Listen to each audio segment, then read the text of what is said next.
উভয়ই। এরা যেমন ধর্ম বিক্রি করছে, ওরা তেমন সমাজকে ধ্বংস করছে। এরা যেমন ধর্ম বিক্রি করছে, ওরা তেমন সমাজের টাকা পয়সা একবারে লুটপাট করে খাচ্ছে, আর সমাজের জনগণের উপরে একবারে চালাচ্ছে নির্যাতন। এখানে যদি আপনি 5 শতক জমি কিনেন, তাহলে প্রতি হাজারে এত টাকা ট্যাক্স দিতে হবে, কারেন্ট বিল দিতে হয়, পানি বিল দিতে হয়, আপনার ওই গ্যাস বিল দিতে হয়, আপনার ওই বাড়ির ট্যাক্স দিতে হয়, জমির খাজনা দিতে হয়, জমি কিনলে টাকা দিতে হয়, আর 2000 টাকা কারেন্ট বিল, 200 টাকা কারেন্ট বিল, 2000 টাকা হলো। প্রত্যেকটা জায়গাতে আপনি দেখতে পাবেন নির্যাতন আর নির্যাতন, নির্যাতন আর নির্যাতন। এটা হচ্ছে সামাজিক নেতাদের নির্যাতন, আর তাদের সামাজিক কাজ সব জাহেলিয়াতে পরিপূর্ণ। তাদের সামাজিক কাজ জাহেলিয়াতে পরিপূর্ণ। অনেক দিন আগে থেকেই জাহেলিয়াত শুরু হয়েছে ভারত, বাংলাদেশ, পাকিস্তানের মাটিতে। নইলে 20,000 লোক 22 বছর ধরে একটা কবর বানালো, 20,000 লোক 22 বছর ধরে একটা কবর বানালো। ও বাদশাহ শাহজাহান, আপনার বাপের টাকা 8 কোটি টাকা দিয়ে আপনি আগ্রার তাজমহল বানালেন।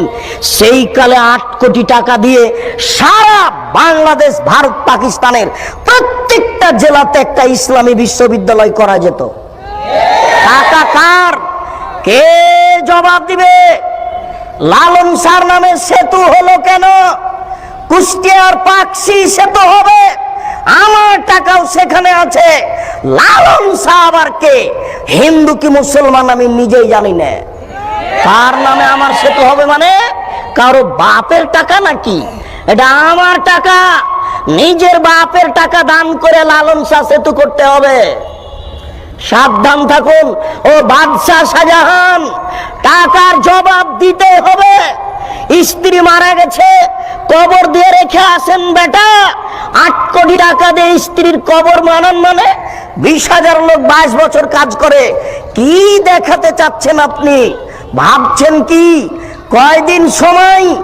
সেই দিন আর বেশি দেরি নেই, যেই দিন অক্ষরে অক্ষরে বুঝাতে হবে টাকা কার, এসব টাকা কার। আশ্চর্য! কেন হবে ব্যক্তির নামে বিমানবন্দর? কেন হবে ব্যক্তির নামে সেতু? কেন হবে এসব অন্যায় যেখানে সেখানে? এত ছবি মূর্তি রাস্তাঘাটে কেন হবে?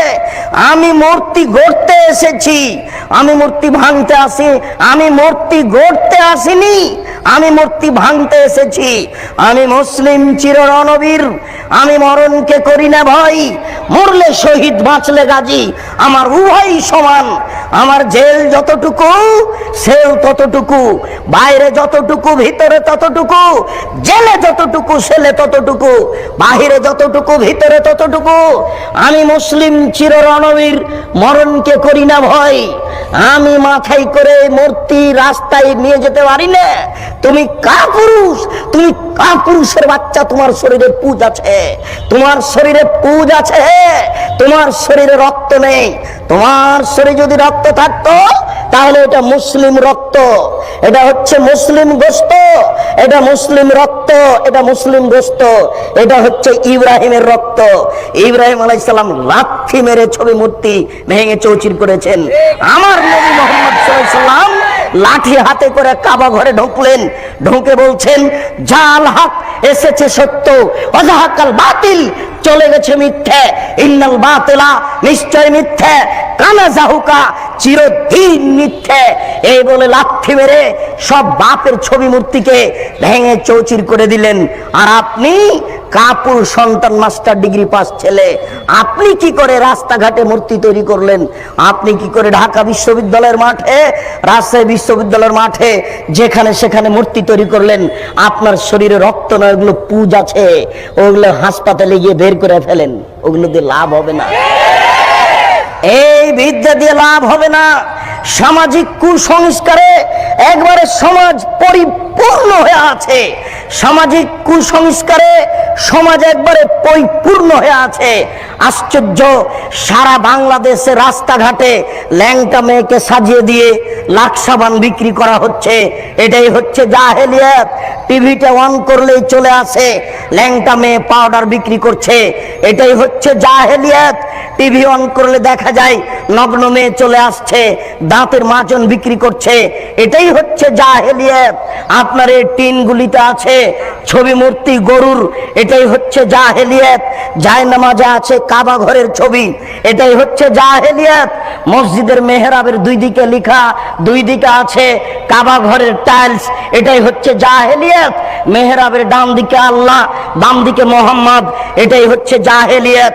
জন্মদিবস পালন করা জাহেলিয়াত, মৃত্যু দিবস পালন করা জাহেলিয়াত, 26 পালন করা জাহেলিয়াত, 21 ফেব্রুয়ারি পালন করা জাহেলিয়াত, 16 ডিসেম্বর পালন করা জাহেলিয়াত, স্মৃতিসৌধ তৈরি করা জাহেলিয়াত, শহীদ মিনার তৈরি করা জাহেলিয়াত, শহীদ মিনারে ফুল চড়ানো জাহেলিয়াত, সংসদ ভবনে নীরবতা পালন করা জাহেলিয়াত, শিখা চিরন্তন শিখাওয়ানির বান একে হিসাব করা জাহেলিয়াত, স্মৃতিসৌধকে মূল্যায়ন করা জাহেলিয়াত।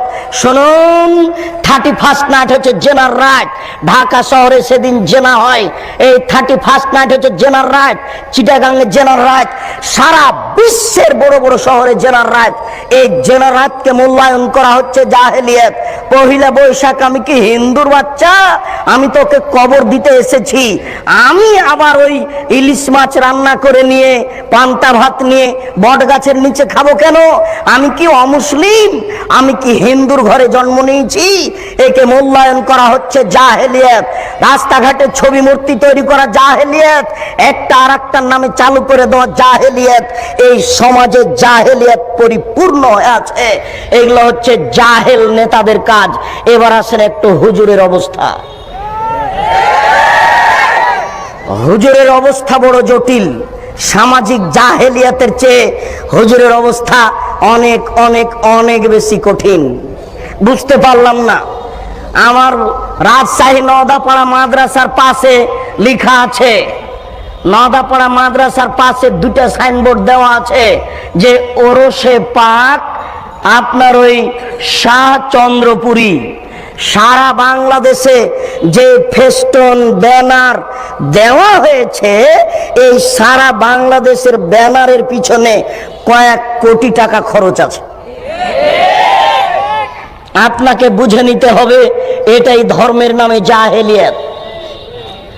সারা বাংলাদেশের মাটিতে যেখানে সেখানে লেখা আছে বিশ্ব আশেক রাসূল সম্মেলন। কে করলো? মনে হচ্ছে যে রাতে রাতে হয়ে গেছে। দেওয়াল লিখতে কয়েক কোটি টাকা খরচ আছে। এটাই হচ্ছে জাহেলিয়াত। আশ্চর্য, গতকালকে 11টার পরে আমি হাজিদের এক সম্মেলনে নাটোরে বক্তব্য দিচ্ছিলাম। সব হাজি প্রায় 250-300 হবে, 300 জন প্রায় হাজি হবে উপস্থিত। আমাকে কিভাবে তারা দাওয়াত দিল আমিও বুঝতে পারলাম না। যাক, আমি তাদের সাথে কথা বলতে গিয়ে দুই একটা কথা পেশ করেছি। তার একটা কথা পেশ করেছি যে আমি 2007 সালে হজ সফরে গেছিলাম। তো আমি যখন ওই হাজি ক্যাম্পে ঢুকলাম তখন দেখছি ওখানে সবাই অজু করে গোসল করে পোশাক পরে 2 রাকাত নামাজ পড়ছে। আমার খুব কাছের সাথী ভাই আমার এই মোশাররফ ভাই বেরায়। আমি বলছি ব্যাপারটা কি, এরা এরকম কেন করছে? আবার ওখানে বলছে লাব্বাইক লাব্বাইক আল্লাহুম্মা লাব্বাইক লাব্বাইক লা শারিকা লাকা লাব্বাইক, এভাবে চিৎকার করছে। তখন আমি বললাম যে মোশাররফ ভাই কেমন কথা হলো, এদেরকে বলা যায় না। আরে তো ভারত বাংলাদেশ পাকিস্তানের জন্য এহরাম বাঁধার জায়গা হচ্ছে এলামলাম। যখন বিমানটা এলামলামের উপর দিয়ে পার হবে তখন বৈমানিকের পক্ষ থেকে লোক এসে বলবে আপনারা এহরাম বাঁধুন, আপনারা এহরাম বাঁধুন। তখন তাকে বলা শুরু করতে হবে লাব্বাইক উমরাতান। এই কথা বলে এই যে শুরু হবে লাব্বাইক আল্লাহুম্মা লাব্বাইক লাব্বাইক লা শারিকা লাকা লাব্বাইক ইন্নাল হামদা ওয়া নি'মাতা লাকা ওয়াল মুলক লা শারিকা লাক। এই যে চললো একাকার, যে যত পারে একবারে চিলিয়ে একাকার করে দিবে। আল্লাহ রাসূল এইভাবে অনুমতি দিয়েছেন। তো এখানে ঢাকা হাজি ক্যাম্পে যে হয়ে গেল এলামলাম, তখন আমি একজনকে বললাম যে ভাই এটা ঠিক নয়, এটা তো এলামলাম নয়। তখন বলছে আরে এটা তো ঢাকা হাজি ক্যাম্প, বাড়ি থেকে যদি বলি তবুও হবে। এখন তাকে কে বলবে যে আপনার যদি বাড়ি থেকেই চলে, তো মোহাম্মদ সাল্লাল্লাহু আলাইহি সাল্লাম কি কলা করতে এসেছিলেন? উনি কি ছাই করতে এসেছিলেন? আপনারটাই যদি চলে তো উনি কেন আসলেন? আপনারটাই যদি চলে তো উনি কেন আসলেন? তার কি দাম, তার কি মূল্যায়ন? আশ্চর্য! জোর করে ধর্ম মানছেন, অসম্ভব হতে পারে না। এটাই জাহেলিয়াত।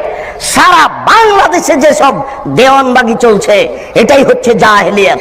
শুনুন, এই দেশের মাটিতে যে আপনার চলছে ওই চিশতিয়া, নকশবন্দিয়ে, মুজাদ্দিদিয়ে, এইসব সব তরিকা জাহেলিয়াত। 1980 সালের জরিপে এই দেশের মাটিতে 2,98,000 পীর আছে। সব পীরের সব তরিকা হচ্ছে জাহেলিয়াত। এই মাইজ ভান্ডারি হচ্ছে জাহেলিয়াত। আশ্চর্য! নারী পুরুষ একাকার হয়ে জিকির করছে। সেদিন আমরা গেছিলাম নরসিংদী, নজরপুরা, নরসিংদী নাকি, নজরপুরা একটা গ্রামে গেছিলাম, নরসিংদী। তো আমরা নজরপুরা থেকে বক্তব্য দিয়ে আসলাম, পাশে গান বাজনা দিয়ে, বাদ্যযন্ত্র দিয়ে নারীর বক্তব্য চলছে। নারীর বক্তব্য, নারী গাজাল করছে, বক্তব্য দিচ্ছে, বাদ্যযন্ত্র চলছে। আরে সংসদ ভবনের মমতাজ বেগম ডুবি তবলা দিয়ে জিকির করে। আশ্চর্য! আর কোরআন নাকি 30 পারা নয়, 90 পারা। 30 পারা হচ্ছে জাহেরি আর 60 পারা হচ্ছে বাতেনি। এরই নাম হচ্ছে ধর্মীয় জাহেলিয়াত। একে ঠেকাবে কে? এই জন্য আপনাকে বলি, এই হিফজখানা বন্ধ করতে হবে। যেখানে কোরআন হাদিস শিক্ষার ব্যবস্থা আছে সেখানে হিফজখানা খুলতে হবে। এই ছেলেটাকে আপনি কেন হাফেজ করলেন? এর বয়স হচ্ছে 16 বছর। মাথায় একটা উঁচু টুপি দিয়েছে, তার উপর একটা রুমাল দিয়ে মানুষের বাড়িতে মিলাদ করে বেড়াচ্ছে, কোরআন মাজিদ পড়ছে আর ভালো কিছু খাবার দিচ্ছে।